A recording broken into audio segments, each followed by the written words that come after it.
Coming into the 2023 season, Brisbane were looking like one of the genuine contenders, topping up with Josh Dunkley, Will Ashcroft, Jasper Fletcher, Connor McKenna, and Jack Gunston. They were on their way to finally dispelling the pretenders tag and becoming genuine contenders of the AFL competition. However, in the battle of premature coach re-signings, Bevo and the Bulldogs took out the chocolates on Thursday night, leave Brisbane at 1 and 2, and with many scratching their heads. But there's one key ingredient that they're still missing if they're going to be a contender in 2023, and that's what I want to have a talk about.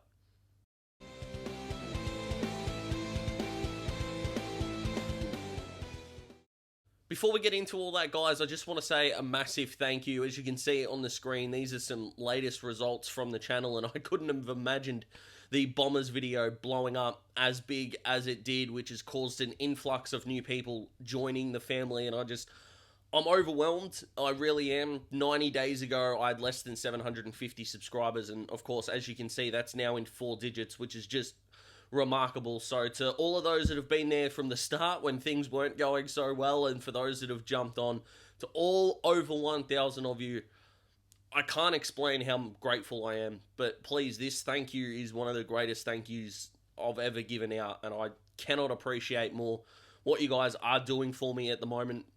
And I'm going live on Thursday, April 6th at 6:30 to do some massive announcements, talk some footy, because, hey, that's what the brand is all about, and we can move from there. It's going to be awesome. I hope you can join. I'll be going out on YouTube, my personal Twitter. If you want to have a look at that, you can click the link down below. If I learn how to breathe, that'll be even better. And join. It's going to be awesome. But let's talk about Brisbane, who, like I said in the intro, have topped up beautifully. They should be there. But at 1 and 2, is it panic stations yet? Well, yes and no. The no part is the fact that their list, I'm not sure I agree with David King that they're the best list in the competition, but they are the highest scoring team of the last 2.5 seasons. I think it's now the last 62 games. They are number 1 for scoring and total offense. They are still top 3 in the competition. And even after this round, where they're expected to fall out of the 8, given their lackluster offensive performance, according to Wheelio.com, which I highly recommend you go and check out. Their link will be in the description as well. They should be there. And they're not. And I do feel for Brisbane fans because they're consistently on the back foot. I barrack for the Boston Celtics in the NBA. Trust me, I know what it's like to have a really good team on paper who perform really well the majority of the time, and they're not seemingly taking the next step. So I'm with you there, Brisbane fans.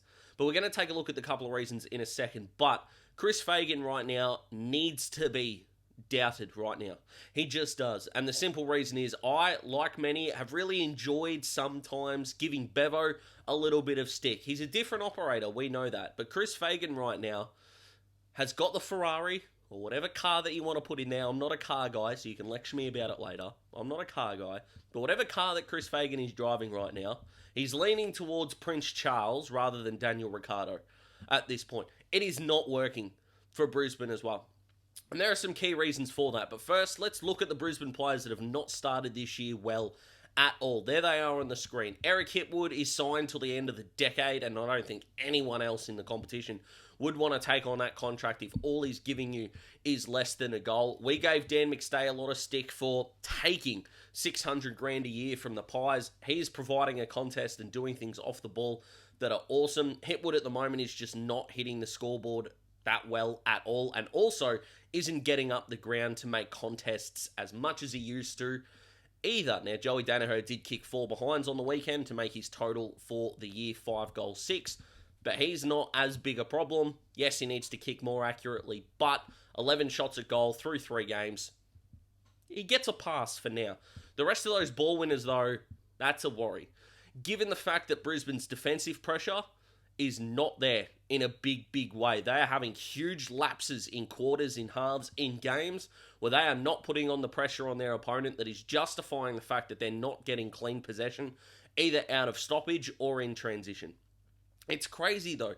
Harris Andrews went through 2 years of genuinely forgetting how to play football in a way that I haven't seen for a player of his quality.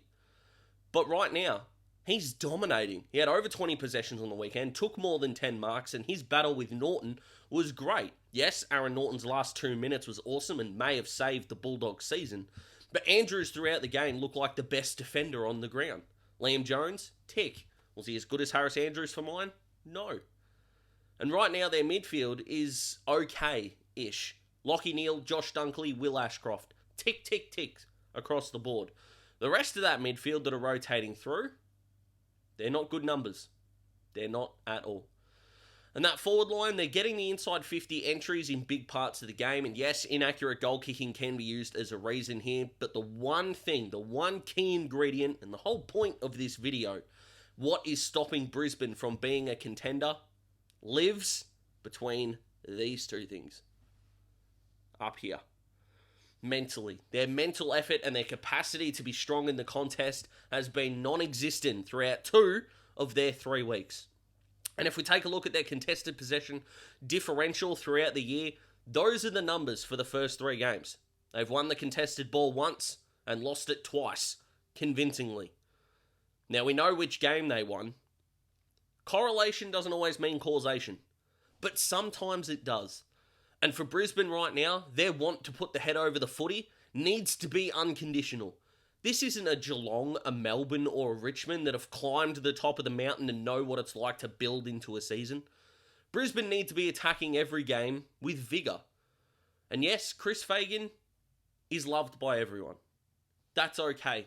Being loved by everyone at the footy club is fine. Genuinely fine. But there is seemingly now a 2-year and 2-game or 3-game lack of accountability for these players. At the end of round 1, Chris Fagan said this. It's not something that's part of our trademark, and we haven't seen that at our club for a long, long time. I mean, the differential in the contested possession, in the clearances, in disposals was massive, and Port should have won by more, to be honest. Hard to explain. Uncharacteristic performance by us. There was no signs of that in our pre-season. We had 2 good games against the Swans and Geelong. Whether that was an influencing factor, whether we turned up here today and perhaps thought we're going a little bit better than we were. It's now round 3, and they got the bounce back, and then they slipped again. Now, what is the real Brisbane? The real Brisbane is somewhere in between round 1, round 3, and round 2. Round 2 is at their best. Round 3 is what can happen when they're a little bit off. And round 1 is what happens when they think they're kings of the jungle. But right now, that overwhelming sense of pride is doing the Lions no good at all. And if they want to become true contenders in 2023, it's not going to come from being flashy. It's not going to come from trying to be the best of the best. It's, are you willing, when the game is not going your way, no matter where you are on the field, to put your head over the footy, to get a spoil in, to not want to end up on Twitter or Facebook for the highlights.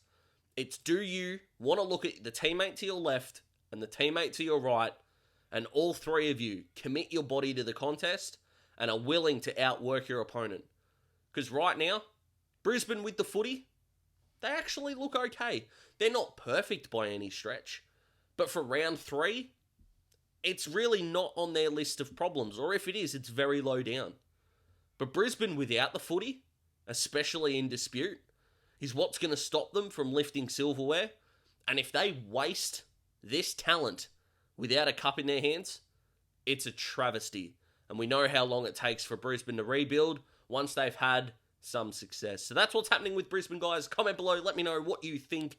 Share this with a footy-loving mate. I hope I can see you for the next one. Make sure you join me for the live Thursday, 6th of April. Take it easy. Enjoy the rest of the weekend. You can follow me on TikTok if you want exclusive content that you can't see on YouTube. And until next time, goodbye.